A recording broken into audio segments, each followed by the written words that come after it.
This episode is brought to you by the Regional Air Quality Council. Because it's summertime and everyone needs to do their part. So ditch your commute and work from home to reduce ground level ozone. Or maybe it's time to take advantage of all those new rebates and incentives from the state to go electric with your lawn and garden equipment or even your car. Ozone is the Front Range's biggest air quality issue and a leading cause of respiratory problems. And it's created from pollutants like car exhaust. Sign up for summer ozone alerts by texting Better Air CO to 21000 or visit simplestepsbetterair.org. That's simplestepsbetterair.org.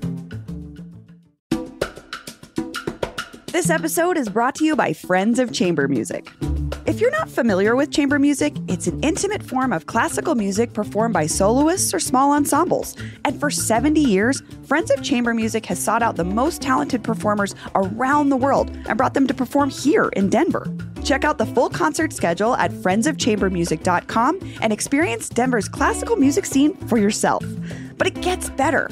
For this week only, we offer CityCast Denver listeners a special 20% discount on single tickets. Please use the code FCMST20 on the promotions tab on the ticketing page. That's FCMST20. Learn more at the link in our show notes or visit friendsofchambermusic.com today. Today on CityCast Denver, rich people in the south suburbs are fighting for their right to not change a goddamn thing. Then, local leaders unveiled plans for a massive new nicotine factory in Aurora this week, and the pushback was swift. It's Friday, and we're rounding up all the big stories of the week, and of course, sharing our Rocky Mountain highs and lows. Today is Friday, July 19th. I'm Paul Caroli, and here's what Denver's talking about.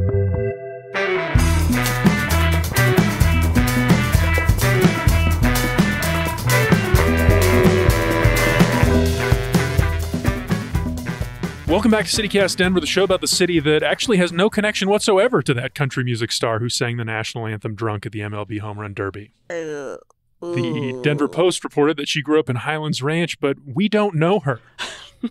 We don't know her. Paul, you're saying that like you're just dissing her, like we don't know her. Yeah, I mean, she did a very bad job. You know, everybody's rock bottom is different. And mine might have been at Armida's doing Spice Girls 2 Become One karaoke, the last thing I did as a drunk person. Do you think you sang better or worse than Ingrid Andress at the Derby? I watched, my second-hand embarrassment is so hard I couldn't watch the whole thing. Hers is not as bad, obviously, as like the Fergie one, but it was pretty bad. And I do hope she figures their stuff out. Yeah. I hope she gets it together. I hope so, too. Because that's a real moment you and no one else will ever forget. So. I thought she owned it okay. I mean, that's what you got to do, right? Just like, yeah, I did a bad job. Sorry. Yeah. I mean, it's just, I think that the argument here is like, not a lot of people get these opportunities. You really messed this one up. Also, no one's expecting you, like, no one's going to talk about a great rendition, too. I think if Unless I was a you're pop like star, Whitney Houston or something, someone that's going to crush it beyond comprehension, personally. But I would just say no if someone offered me an opportunity like that, I think. It's a tough thing. I mean, it's a cappella and it's a song that people want to hear a certain way. And it's quite difficult. Yes. I mean, I would nail slow. it, of course. So best of luck, Ingrid. All right. It's Friday. Here we are at the 5280 Magazine studios. Bree Davies is here, our host. Hey, Bree. Good morning.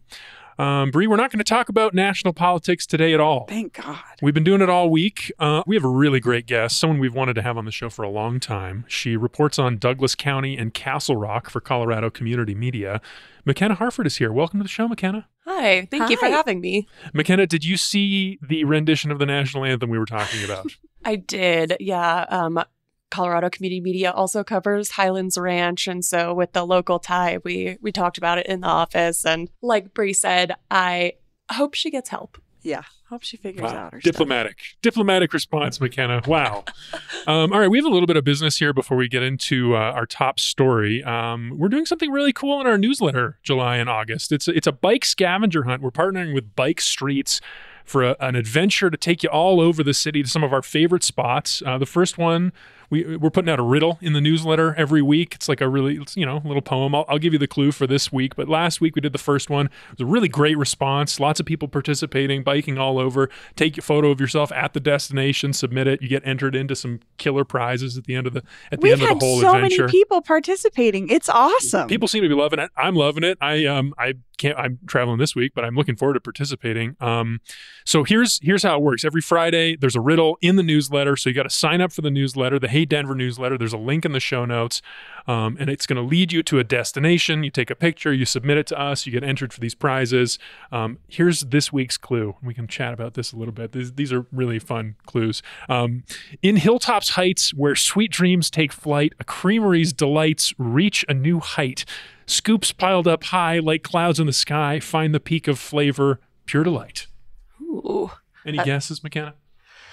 It definitely sounds like an ice cream shop. Mm-hmm. I think that's a good guess. Yeah. That's a good guess. Yeah. Yep. And that's all the hints you're going to get. Yeah. That's all the hints you're going to get. We're going to have a link in the show notes, like I said, for you to participate, to sign up, do it yourself. And get on your bike. And get on your bike this summer, because it's a fun thing to do. Totally.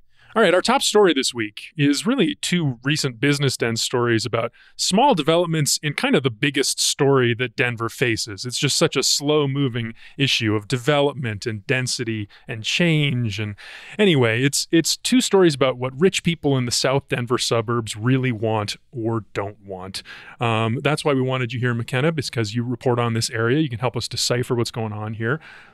So first up, we've got a story from Justin Wingerter, who reports that the city of Castle Pines, which is in Douglas County, your beat, right along I-25, is being sued after their city council voted 5-2 to block the construction of a McDonald's. Yeah, it was a pretty contentious issue. My colleague Ellis Arnold covered it for Colorado Community Media, but I'm pretty familiar with the background because it was quite the issue. A lot of people were concerned in Castle Pines that the McDonald's would come with crime, traffic, and I think the 24/7 drive-through element of it was pretty concerning to them. And I think that the city decided that it wasn't fitting within the character of the community. And so that's why they ended up turning it down. Character of the community. Yeah, I think that McDonald's obviously disagrees and has a pretty good case because I mean the area is zoned for business development, and as far as I know, McDonald's doesn't usually come with a lot of crime. I guess the traffic element is definitely still in play, but I'm not entirely sure how much. I mean, people are at a drive away. So the traffic would be temporary, Also, like, traffic is people. Like, if there's a lot of people going to the McDonald's, that means the people want to go to the McDonald's. And my understanding is that there's not really a whole lot of fast food restaurants in Castle Pines. I think there's one other, like a Wendy's. I legitimately didn't realize that Castle Pines was a real place other than the golf course until this story. So, yeah. I mean, that is, I think, one of the central parts of Castle Pines, but they're definitely trying to, the term that Douglas County likes to use, that a lot of people in Douglas County like to use, is smart growth. And what does that really mean? And so what it looks like, at least in Castle Rock, in my experience, is that because of property rights, obviously, they can't completely turn down every development. They try to shrink them instead. So, if a parcel of land is zoned for 1,000 homes, they'll work with the developer to, do 500. And so really just work to kind of do smallest development as possible. And that's been relatively successful in Castle Rock, and I guess in Castle Pines as well. Bree, what's really happening here? I'm thinking about this Jim Gaffigan bit about no one admits they go to McDonald's, but they sell billions of hamburgers, so everyone is clearly going to McDonald's. I just think that the traffic thing's legit. I will say, I think about when I live off of a busy street, and when they opened a Starbucks in my neighborhood, I can only imagine as a customer of that Starbucks how annoying that is for the surrounding neighborhood, like the block itself, because the drive-through will go all the way out into the street. It was really a big difference. It was like black and white after the Starbucks. 100%. Wow. absolutely. I mean, sometimes you can't even get onto the street where the Starbucks is because there's so many people waiting. And so I would see where that could be the legitimate argument. However, here, this just feels a little classist-y kind of thing. Like, we don't want that. Like, we might like the smart growth argument. We want some things, but we don't want other things. And these are the things that the elements to, I love the word element because it always just usually means like a type of person. The element, bringing that element to the community or whatever. So it just feels like rich people not wanting something that they associate with poor people in their neighborhood. There was a little bit of an argument of, well, if this wasn't a McDonald's, then we'd be happy. You know, if they were serving healthier food or, didn't have the drive-through element, was like more of a fast casual style, then wouldn't have gotten as much pushback. So I think if it was like a mod market. Right. I definitely think that there's, they would be fine with it. Well, theoretically, sure. Yeah. I guess I understand I feel like the traffic would be a problem there too. But like those places would just be like less popular, or maybe it's the drive-through that would be like leading to the traffic issues. I think so. I mean, I think that brings way more people. All right, because McDonald's they had salads for a while. Yeah, and remember how well that worked out? They're not on the menu anymore. Just discontinued them. Yeah. When I was a diet girly in the 90s, I definitely ate those salads, and they were disgusting. So. All right, let's move on to this other story because I think that putting the two together will help us understand a little bit more what's happening. Well, you got more on McDonald's? I do because I want to talk a little bit, just really quickly. I'm thinking about the role of McDonald's in communities too, and let's talk about it. Well, it's not as common post-pandemic. I will say that because if you've physically been into a McDonald's lately, it's like they couldn't get you out of there faster. They don't want you in there. Or also, there's parallel happening is this nostalgia online for old fast food places that have atmospheres, right? Like people are like, I'd rather be sitting in a sunroom at Wendy's next to the salad bar in 1993. Salad bar at Wendy's. And I have been to that salad bar in 1993 in Wendy's, and I also would love to still be there. Plants everywhere. It was like a fern bar. It was like plants everywhere. They wanted you to hang out there. Now you go into a McDonald's, and they're like, it's like a bathroom. Like the lighting sucks. The tables there's no booths don't really exist anymore. And you order at a kiosk, and you get the hell out of there. So, but prior to the pandemic, and I think this shift, people really utilized McDonald's as a place to charge your phone, a place to meet other people, because this like third place thing is a conversation we're constantly having. What is the third place?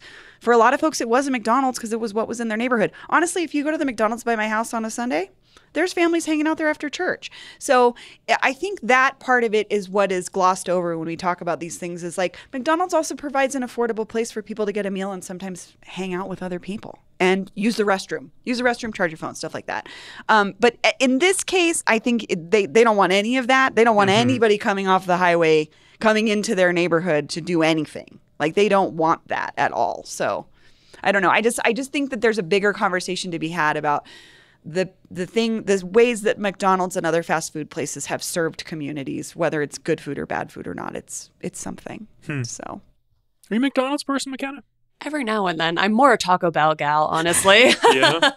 Well, so when you were talking about the Wendy's, I was imagining the 1990s, like graphic Taco Bell with the purple and blue. Yes. Yeah. That's another one. That's another place people are hearkening back to. Like I remember a couple years ago, one of these like old dead malls had walled off a fast food restaurant. I don't remember if it was a Taco Bell or whatever, and someone had uncovered it, and it was just like a time warp of that moment when they had walled off that fast food place, and everybody wanted to go in there. So they don't serve that same thing, but that's a whole other conversation about what we're missing when it comes to restaurants and aesthetics too. All right, so we're going to go a little bit down the road on I-25 here for this next story. This is also from Business Den. Matt Geiger reports that the mayor of Cherry Hills Village recently sent a formal letter of protest ahead of the planned rezoning of a parcel of land just off I-25, which is technically in Denver, not Cherry Hills. Technically, this is in the very southern tip of Denver, where developers are planning to convert an office building into affordable housing. McKenna, I'd like your help understanding this quote from the mayor of Cherry Hills. This is from her letter of protest. She wrote, "We have very serious concerns that you're stranding low-income families on an island between I-25, a 4-lane arterial, and no access to medical care, no access to grocery stores, and no access to transit." Yeah, this is pretty common sentiment that we hear in Douglas County whenever development comes up, particularly affordable housing or any sort of income restricted development, is that there's not the services needed for these people. There's no transit available. There's not really light rail in Douglas. It stops in Lone Tree. And so that's a big argument, is that, oh, well, they're going to be stuck here and they're not going to be able to, have access to jobs or medical care. And it's interesting because there's never the conversation about, okay, well, maybe we could provide those things or like build transit. Yeah, I mean, she's the mayor. That was what I thought was like, that quote was like, this is a you problem, Mayor Katie Brown. Like, you're not working towards providing these things for your community. But this is a very sneaky way to have this argument, to be like, well, these people are not going to be able to get what they need. Who are these people and why don't they get services like that already? Yeah, she wrote, all the restaurants, shops, and services are in the Bellevue Station area 1 mile away and cater to a high-end market with businesses such as Ruth's Chris Steakhouse and clothing boutiques that sell designer clothing. Well, note that a mile isn't that far to travel without a car. Walk. But might also, not be a nice walk if you were just off I-25. Yeah, for sure. Right. For sure. That's true. I don't know how walkable it actually is. It's probably pretty gnarly. I also think it's a misunderstanding of who's actually living in these buildings. Like, a lot of times these are, people who work in your communities, your teachers, your police officers. They need affordable housing because housing in Douglas County is so expensive, not because they aren't making a lot of money. They have enough money typically to own a car, to get around. They have stable job. There's also requirements, that these housing developments typically have, as far as, needing to have a certain amount of income to ensure that you can pay for rent and things like that. I mean, I'd also even go, though, to like another maybe income bracket lower than that and talk about janitorial folks and absolutely. lawn care folks and your child care. Your restaurant servers. Yeah. People that are working in this community but can't afford to live here. Those people exist. You can probably find them anywhere in this neighborhood doing all different manner of work. So why don't they have the opportunity to live where they work too? I find that to be questionable. Also, we're talking about, I think the pitch was like, why can't we just have 500 single family townhomes instead? That would fit better. And I was like, because you have a building here that you could just change it. What else is going to go in there? I mean, Paul, you and I were in another office building earlier this week and it was like a morgue. There was no one in it. There's probably no one in this building. We're talking about adaptive reuse, creatively using existing structures. I think that's what a developer was trying to do here. And they just don't want it. I think it's just so funny. I mean, what are the two things that people are like super excited about when it comes to urban planning and like city development right now? It's residential conversions of office building and this affordable housing gap and closing it.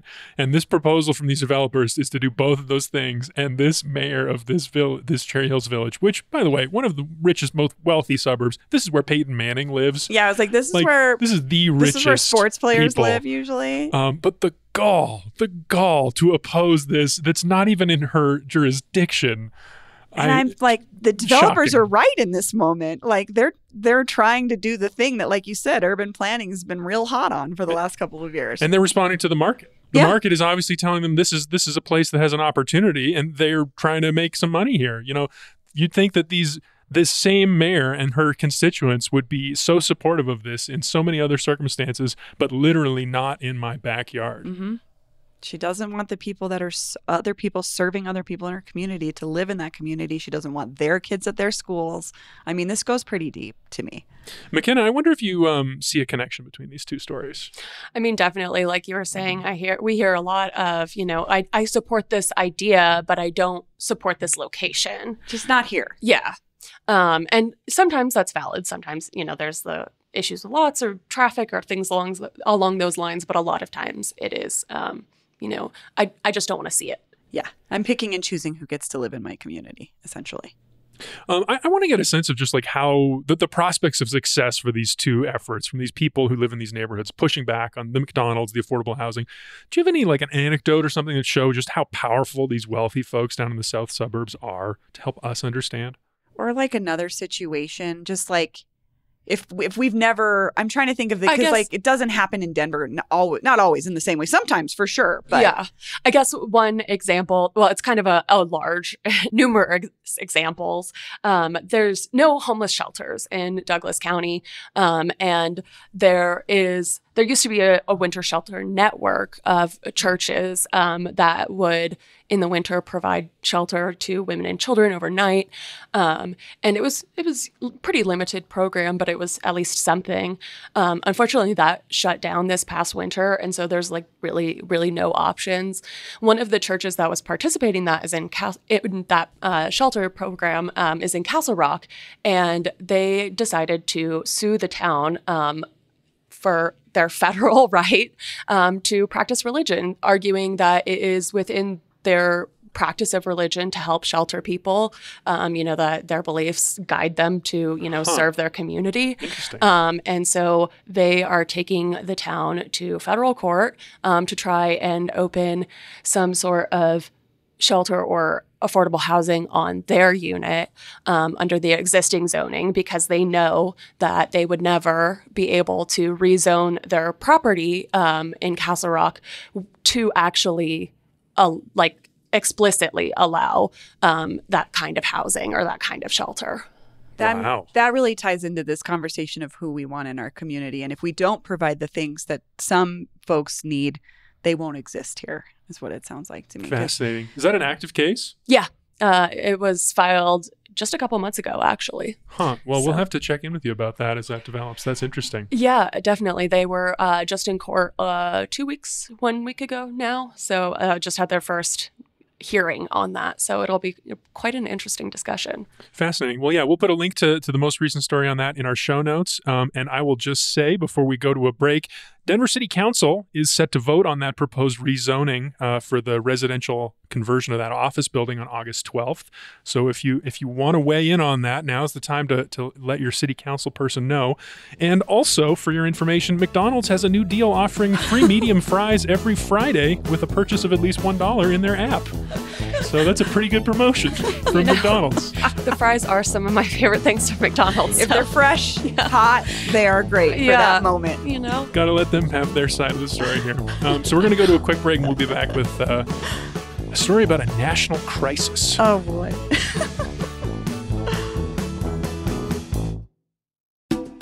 This episode is brought to you by the Colfax Avenue Business Improvement District. Because this weekend is Colfax's annual Independence Day, celebrating Colfax's many local independent businesses. And it's not just one day, it's a whole weekend of fun up and down East Colfax.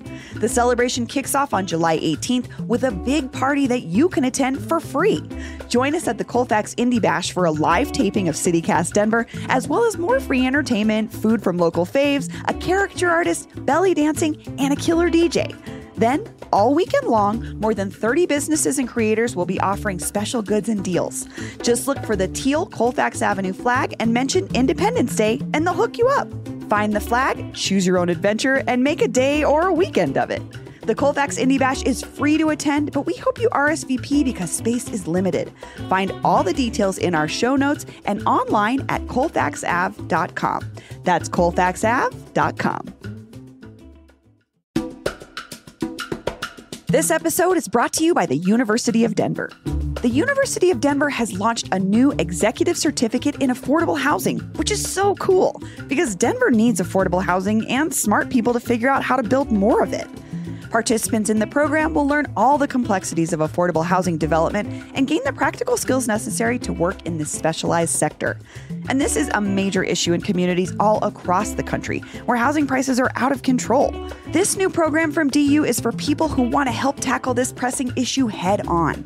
It's designed to upskill professionals working in industries such as real estate, development, planning, law, architecture, social work, and more. But anyone with a bachelor's degree can apply. And DU is the place to go for this type of education. It's a front runner in academic programs focused on research and service for the public good. courses are primarily available online with in-person intensives at the beginning and end, and they have generous scholarship opportunities to offset the program cost. Applications are due on July 31st, 2024. Apply now at du.edu/affordable housing certificate. That's du.edu/affordable housing certificate. All right, we're back. I mentioned the nation is in the middle of a crisis. Nicotine addicts everywhere are missing their fix of the hot new chewing tobacco replacement, Zyn. Zyn. It's not, is Zyn? Zine? It's Zyn. Zyn. Zyn. It's Zyn. Okay, so this week, Governor Jared Polis was in Aurora to help announce what could be a solution to the Zyn shortage. The global tobacco giant Philip Morris International revealed plans to build a new $600 million Zyn manufacturing plant just south of DIA, not so far from where you live, McKenna. Yeah. In Aurora. Are you familiar with Zyn? I am familiar, mostly through my younger friends. Yeah, what do you hear from them? Pretty popular. You know, I think a lot of people are into it because it replaces like the vaping element, and obviously traditional cigarettes are very passé. So, Bree, is that true? Is that news to you? I mean, my argument earlier was like, sucking on this little packet doesn't look cool. Vaping definitely doesn't look cool. Cigarettes still look pretty cool. But I would say that I didn't know what Zyn was until our Gen Z producer, Olivia, introduced this idea to me. And what I find interesting is like you just said, McKenna, my younger friends. This is just like the cigarette conversation and the vaping and the Juul conversation whether they want to admit it or not, they're targeting young people. This is who their demographic is. I was blown away by Polis's like quote that was like, we want to make this the greatest state to do business in. Like, sir, you have children. Do you care that Philip Morris has just figured out a new way to sell to your children? Yeah, especially because it makes it really easy to get away with in, schools or anything like that. There's no smoke. Yeah, there's no visible anything. You can just put a little pouch in and go on your way. Yeah. I mean, it's better than vaping. It blows sucking on a battery. I don't know, man. That's always terrified me. And the vapes have gotten so creative to market to kids. I mean, there's like highlighter shaped ones, bubblegum flavor. Yeah. I mean, you can hide them in your pencil pouch. And I cover the school district, and I just hear horror stories about vaping from teachers. So. Wow. So this is like just another way to do it even more on the sly. On the sly. Yeah. Well, something I thought was interesting here is just the fact that it happened here in Aurora, in Colorado, just to the east of Denver. And so I enjoyed this quote from one of the officials at Philip Morris International. By the way, $160 billion business. They claim to not be a cigarette company. They want to rid the world of cigarettes. That's their official line, which is just like ridiculous. Also, with nicotine. Well, yeah, they definitely want to still keep selling nicotine. But not cigarettes, though. Those are bad. But this person told the Denver Business Journal, "We chose Aurora for many reasons. This community's diverse, skilled workforce makes it a perfect place for us to expand our manufacturing footprint. And I find it rather poetic that we're building this facility to make Zyn nicotine pouches right here in Colorado where it all began." What? Which refers to the fact that 10 years ago, Philip Morris chose Colorado as the first test market for the Zyn brand. Oh, wow. They rolled it out to 50 stores here in Colorado before anywhere else in the country. I had no idea. I know. So Me technically, neither. do you have to be 18 to buy Zyn, I'm assuming? I think so. Maybe even 21. Because I went to the Zyn website and they didn't even let me look at the website. They said there was a pop-up that said, "Do you use nicotine products?" And I said no. And they were like, "This is not the right website for you."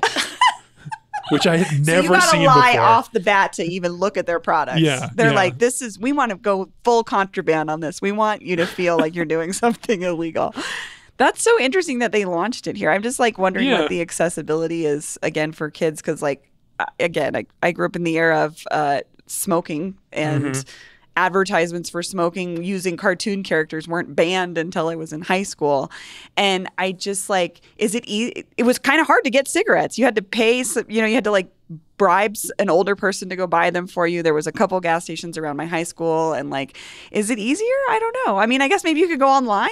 Yeah, I would imagine with the internet and social media, you could probably figure it out. Get it pretty easy. So, well, one other side of this is the fact that, our state, us as taxpayers, this is our money going to lure this company to build this facility here. Wild. The number is $16 million in tax rebates and incentives that they've been given from various bodies around the state. That includes $4.5 million from the Colorado Economic Development Commission. Now, the money comes with a promise. Philip Morris promises to employ 500 workers at an annual wage of $90,000, an expected economic impact of $550 million. Is this a good deal? $16 million in tax rebates for a $160 billion a year business? Do they care? Well, they would do it somewhere else, I think would be the argument that true. Polis would make. And he did make on Wednesday. He said, if they're not going to build it here, they're going to build it in Kentucky or Sure. Oregon or wherever. Sure. I guess that's true. I don't know if it's worth $16 million, but Yeah. For reference, Colorado offered VF Corp, which is the company that owns all those outdoor brands like the North Face, $27 million back in 2017, 2018 to bring 800 high-paying jobs to the state. So $27 million for 800 jobs versus $16 million for 500 jobs. Huh. well, I guess in those terms, it's a better deal. Yeah. Seems like comparable to me.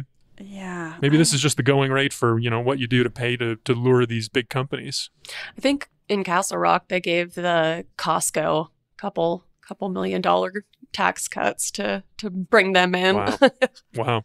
Well, Costco's a very popular brand. Costco, I think their argument was obviously the return on investment is going to be huge with the sales tax money. For sure. So, yeah.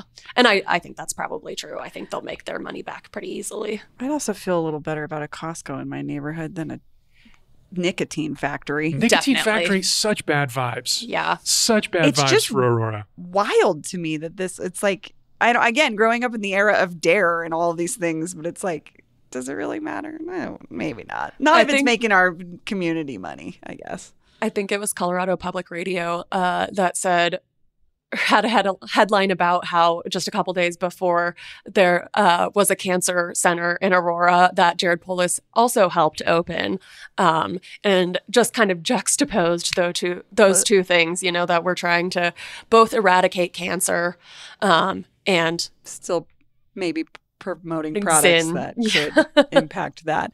Paul, do you see this maybe in that point? Then this is sort of just the Polis, free market Polis we know. Oh, 100%. This is classic Polis. This is Polis's libertarian streak showing all the way. Like moral decisions, I'm not making them for you. This is business, baby. For sure. I mean, he got some pushback from public health people after the announcement. They were like, why would you do this? Why would you bring a nicotine factory here? And he was just like, informed adults can make their own decision. So, classic libertarian. But also at the same time, he's still a Democrat. He's a liberal. And he said, if you're under 21, I have signed several laws to keep tobacco away from you. He's been trying his whole time as governor to keep tobacco away from kids. But as soon as you turn 21, go for it. If you want. Yes. And again, because it's only 21 and up people that are consuming Zyn, I'm sure. Yeah, I don't know any of them. I do know one person who uses Zyn. I saw it in their mouth before I even understood what Zyn was a few months ago, and I had to go Google it. Like, what's the white fabric that people have in their mouths now? It looks like one of those do not eat things that keeps things a silica dry. packet. A silica packet. I wonder which one's better for you. The other thing Polis was smoke-free tobacco as harm reduction. Bree, you're an advocate for harm reduction. How do you feel about that claim? That's what I felt like vaping was presented as well at the beginning of it. Because I remember early on, I had a couple friends that were really doing the switch from cigarettes to vaping, and that was their argument. And I don't know in the long term if that's true. So I would be hesitant to say this is harm reduction because it's still nicotine, right? It's just removing the tobacco element is what they're saying. Yeah, I mean, if it's not tobacco, if you're not smoking it, I think it's not a cancer risk. Yeah. I think the risk, according to the U.S. Surgeon General, is more negative effects on the cardiovascular system that can lead to heart disease, but they don't directly cause cancer like tobacco leaves do. The pouches themselves contain nicotine powder and flavored sweeteners. And then the National Cancer Institute, this was more revealing, says that the Zyn can cause accelerated coronary and peripheral vascular disease, acute cardiac ischemic events, Hopefully some of our listeners can decipher that one for me. They're smarter than I am. Delayed wound healing, which I'd never heard of, but apparently that's an effect of nicotine abuse. Reproductive disturbances, peptic ulcer disease. There's a lot of these, actually. This is a long list. Only imagine it messes with your teeth, too, your dental health. Oh, I bet dentists hate these things for sure. But I mean, also, this is like, we could look at the causes of alcohol on our bodies, too. Oh, for sure. I mean, the same list you could do for McDonald's over in maybe in Castle Pines. Yeah. So makes me to Castle Pines. Yeah, that's the harm reduction part's questionable to me. I wouldn't make a call either way on that. So I don't know. On a spectrum, it's slightly less bad than inhaling and having the tobacco. But yeah, I agree. I don't know over the long term if it's actually going to help people stop smoking or if it's just going to get people onto Zyn.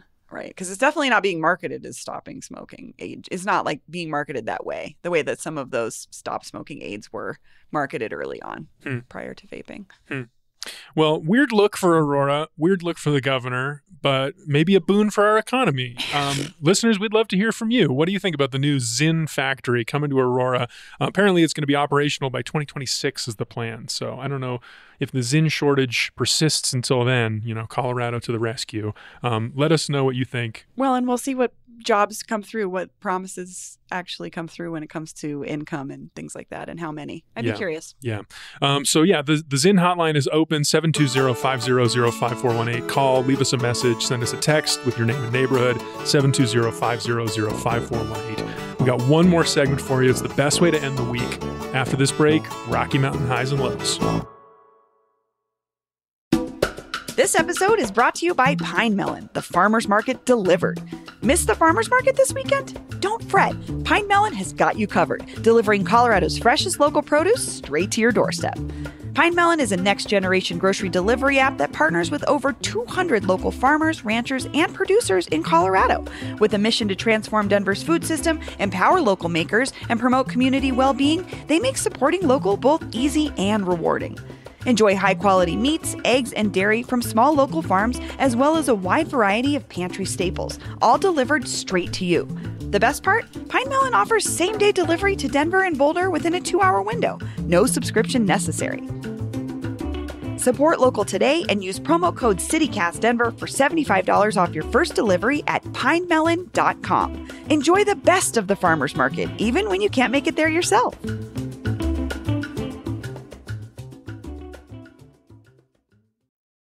All right, and we're back. It's time for the best way to end the week, Rocky Mountain highs and lows, a.k.a. our wins and fails of the week. Each of us brought a recent local something we think is a win for Denver and another one that we think is a fail. And also, before we get into it, people have been sharing these on the CityCast Denver subreddit, which is a very cool place to hang out. And I would love to invite you to join and post your own, and I'd love to talk to you about it. All right, let's get into it. Rocky Mountain lows. McKenna, do you want to take us away?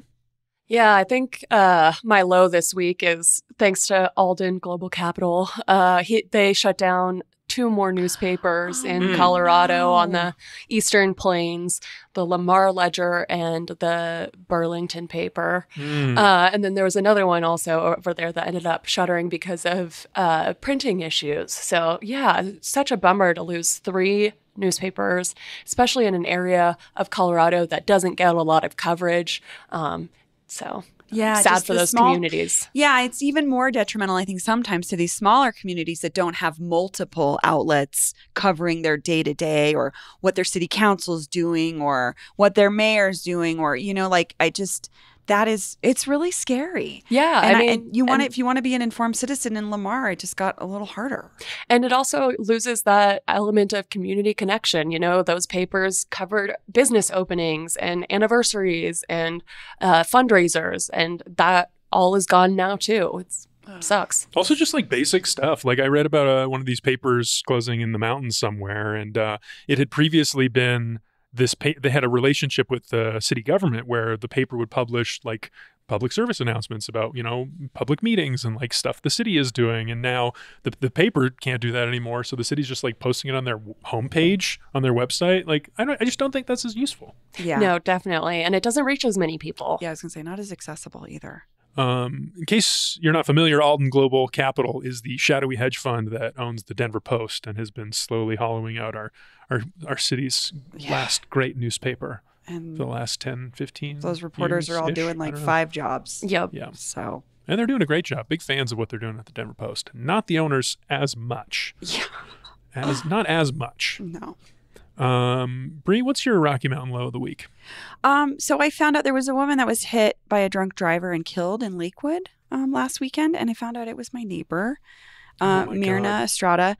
A lot of folks wouldn't know her. She was unhoused, and she used to sort of stay at the corner of Knox and Alameda, and she wore very colorful makeup, so everybody kind of knew who she was. But she had moved sort of spaces. She had moved herself down just a couple weeks ago because I had stopped seeing her, and I was like, I wonder where she went.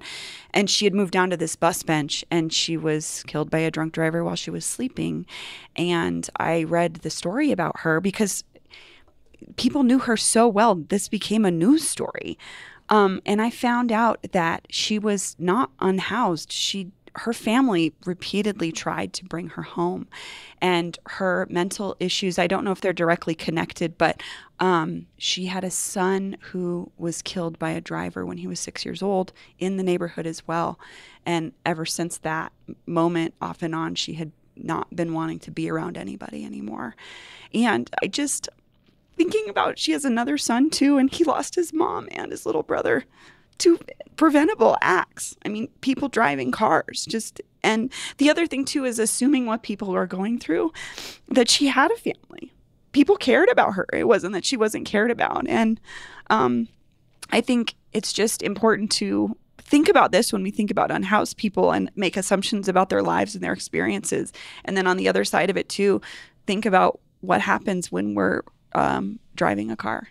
The fact that this family was destroyed by 2 different drivers is just unfathomable to me. So I want to share a link to Myrna's family's GoFundMe to give her a proper burial. I'll share that in the show notes. But I just want to give some love to her family. So I'm so sorry to hear about that. Yeah. But yeah, a good reminder to not drive drunk. Yeah, and just not drive recklessly in general. The person that killed her son as he was. This hurts too because I'm a mom, but he was a 6-year-old riding his bike, just hit by a driver who was not charged. This was in 2010 too, so this was 14 years ago. So she'd been struggling for the last 14 years. So just love to Myrna's family and her son that's still alive. And please, if you can, donate to help her get a proper burial for sure. Well, thank you for sharing. Yeah. I will go next, and my Rocky Mountain low this week is something that is it's a little bit lighter in some ways, a little bit darker in other ways. And You've been holding on to this one though. You really want to tell this story. Wrestling with how to talk about this because I love the Denver Center for the Performing Arts. I know you do. I love especially Off-Center, the department that brings the more experimental theater experiences. I mean, they were responsible for the David Byrne project coming here, which was incredible. Yeah, it was so good. I loved it. I think I called it the cultural event of the year at the time. And their recent one with this cool immersive space station VR show that they had at the Stanley Marketplace recently, also great. That McKenna, are you familiar with this? No, I'm not, but I live really close to the Stanley Marketplace, so I wish I could check it out. I'm sorry you missed it. I know, that's a bummer. Sorry you missed it. You loved that one too. I did. It was they do such cool stuff. And hopefully they come back or, bring a new installation back to the Stanley Marketplace. I'll keep an eye out. They likely will. That's a nice space. And the people at DCPA are very kind to sometimes send free tickets to me to see these shows because of this podcast and you all that are listening. And so I am risking that right now because I have to tell you the truth about their new show, Darkfield. There are advertisements. You were excited about going to this. It sounded so cool. It sounded so cool. It was mysterious. It was like, oh, this is like kind of a suspenseful, immersive thing. And like when I got the tickets for it, they were very kind enough to provide these for free. And I saw it on opening night last Thursday. Okay. Me and my wife went. We went to Rhino, and here's what we saw: a parking lot, gravel, dust, and 3 shipping containers. A parking lot during the one of the hottest weekends in the last couple of A record-breakingly hot weekend. Yes, yeah. Now, that is a factor here, so people are not going to have the exact same experience as me, but this is a show they booked for July and August in Denver in shipping containers In a parking lot in Rhino. A dusty parking lot. That's like a hot car. It's worse than a hot car. It's worse than a hot car because it is dark. Oh, God. Oh, God. So here's what you can expect if you go to see Darkfield. We saw Coma. That's the first one. There's 3 experiences. It's flight, seance, and coma. They're like, this will put you in a coma. Literally. That is what the experience is about. Seance is about, what if you were in a seance? I didn't get to do that one. Oh, that one sounds fun. Yeah, well, maybe. I don't know. I mean, flight is supposed to simulate a plane crash, which Oh, sounds my God. awful. Yeah, Awful, why would awful, you want awful. that? But then Coma was the one we started with, and I think it was the worst. I don't know the other 2. I didn't get to do the other 2 because after the first one, my wife and I had to leave because it was so unpleasant. It was just one of the worst experiences of my year. Did they give you any warning, like before you go into a thing with strobes or like this might Was it give like you a an panic attack or thing or like just a... There was some FAQ email. There was like, hey, this is a small space. It's a dark space. That's what you should be prepared for. This experience, there's a smell involved. This experience, there's some lights. And so I was like, oh, cool. I'm down for whatever. I'm there for it. Turns out we should have been like way more sensitive about that stuff. So when you walk into Coma, like again, a shipping container that's very dark, 100-degree heat. The air conditioning wasn't working good enough. This is a dusty parking lot. It got into the air conditioner. Oh my gosh. So it is now stuffy and hot. And smoky or dusty. Yeah. And what you see when you get in there is rows of bunks, 3 bunks tall. So it's a very a small space to fit in. And I'm a tall person. I would say if you're above 6 feet tall, you're not going to fit in this bunk. You're going to have your legs crunched up. I certainly did. But then you put on these headphones and it's pitch black, and they're like, there's a pill for you on this little dish if you want to take it. It's not going to do anything, but it's going to change something. So it's a little freaky, that's the actual content of the experience. Is it an edible? No, it's just a Tic Tac. Oh. It's like obviously a Tic Tac. It's a very distinctive shape. That part is so like minor in comparison to the nauseating smells and the overheated stuffy box. Like at one point I took off the headphones because the content was like so banal to be meaningless in comparison to the stuffiness and the nausea I was feeling. I thought I was going to throw up. But that's I was like, the feeling of being in a coma, Paul. I guess so. I mean, if that's what they're going for, they nailed it because it sucked.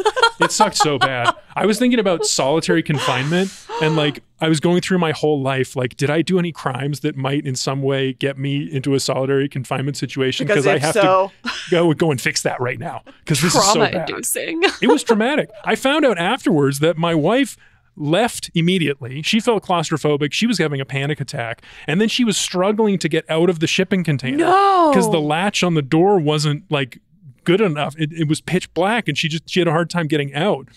And then why didn't they have someone there to open the door immediately? Especially if something happened inside there. That's a fire hazard. Yeah. It was awful.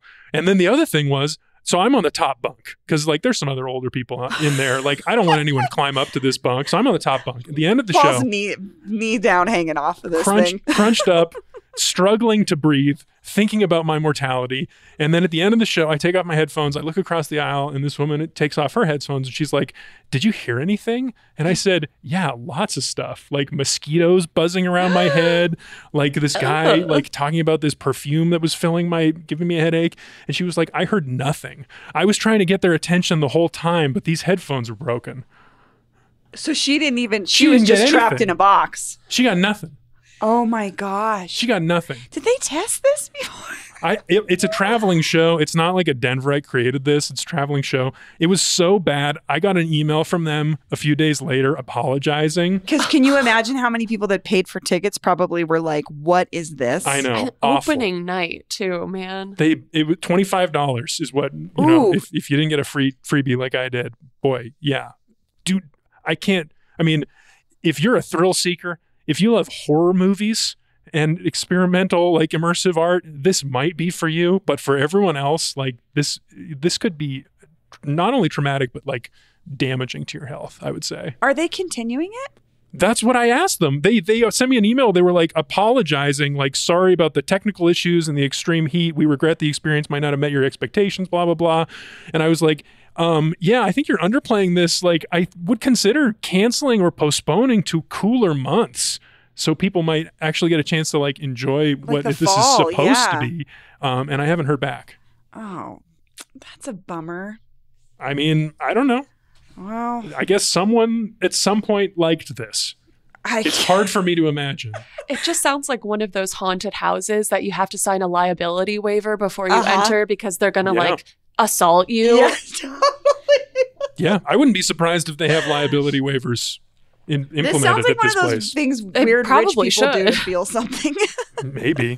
God, I don't know. I mean, the only thing I felt was like Terror. panic and terror and fear for my life and health. And so did Megan, your wife, who was trying to bust out of there the whole time. And I felt so bad. I poor couldn't even Megan. see her leaving, too. Oh, no. Oh my gosh. Anyway, it sucked. Darkfield, miss it. Yeah, It's I a think, must miss. Must miss. I don't know Sorry. that you'll get any more Hopefully- free tickets for a minute. I mean, I'm sure Hopefully they'll bring they more good improve stuff. it. I They're hope they very do. responsive. Yeah, they'll change something. Maybe they'll oof. figure out the AC situation. Yeah. But like also the fact that it had to be running so high, it was so loud, and it's like almost exclusively an audio experience. Maybe figure out a Yeah. new Yeah. a new way to do this. What? How much more can they do? It's a parking lot in the shipping container well, maybe in July. just move the shipping containers into an empty building somewhere. Into the Stanley Marketplace, perhaps. Yeah. Or one of these empty office buildings. That would another good option. Terrifying. Let's move on. Talk about some good stuff. Yeah. Rocky Mountain Highs, our Yes. wins of the week.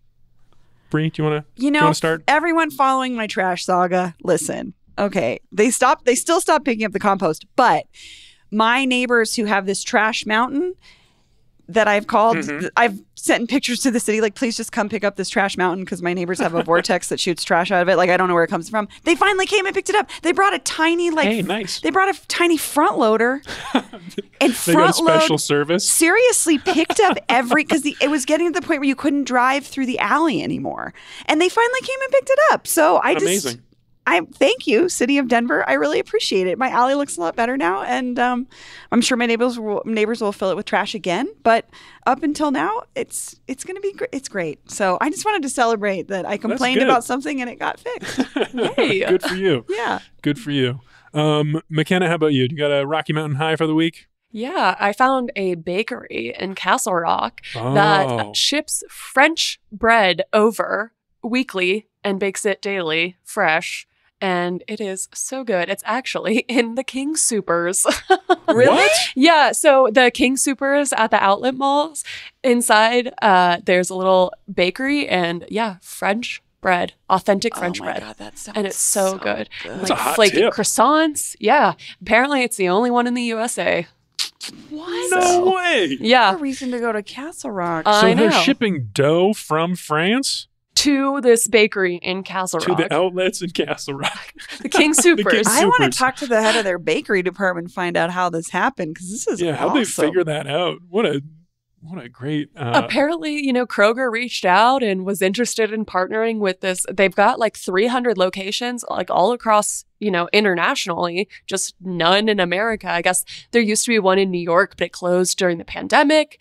And they were like, yeah, sure, we'll give it a shot to partner with the grocery chain. And so it's kind of like a test bakery. If it Ooh. is successful, they might roll it out to other King Supers. So, Okay. wow. All That's the cool. more reason to go there. right, yeah. Get it to maybe come to Denver. That's awesome. All right. Well, I'll bring us home here. My Rocky Mountain High has been just all week. We put out the call on Tuesday for songs to add to our Ultimate Colfax playlist. And I wanted to just shout out a couple of listeners who submitted some songs and read some of these because it's been really fun. And Yeah. And we made this a good playlist, mix. Spotify playlist. We're going to put a link in the show notes. Maybe we can listen to one of these under the credits. But, Mike K writes, even though it might be a little on the nose, the song Colfax Avenue by Portland country soul band The Delines off their wonderful Colfax album is a must for any Colfax-themed playlist. It even name-checks the Lions Lair. I had never heard of this song before this. So, Mike, thanks for introducing it to us. Me neither. That's So really cool. happy to know about that, Mike. Sarah C. writes, as I tell people who come to visit, think of Colfax Avenue as Radiator Springs from the movie Cars.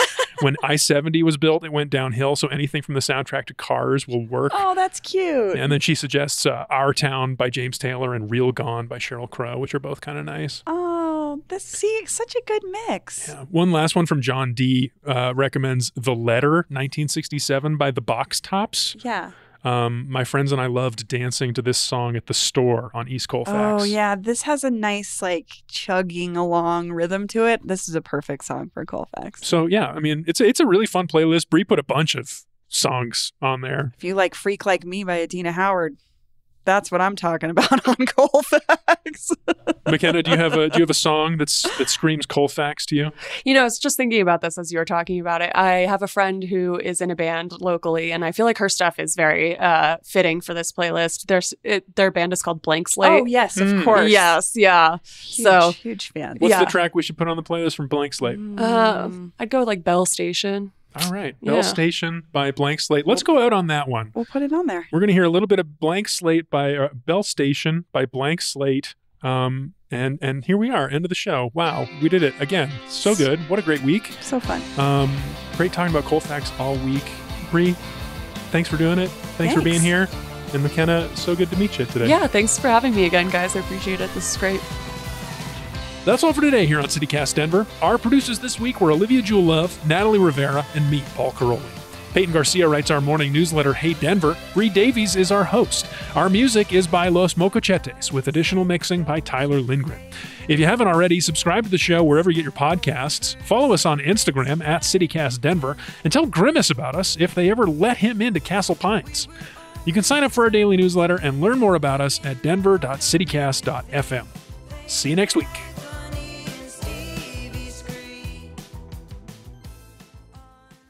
Is Grimace a him? You're probably right. Grimace is a non-binary icon.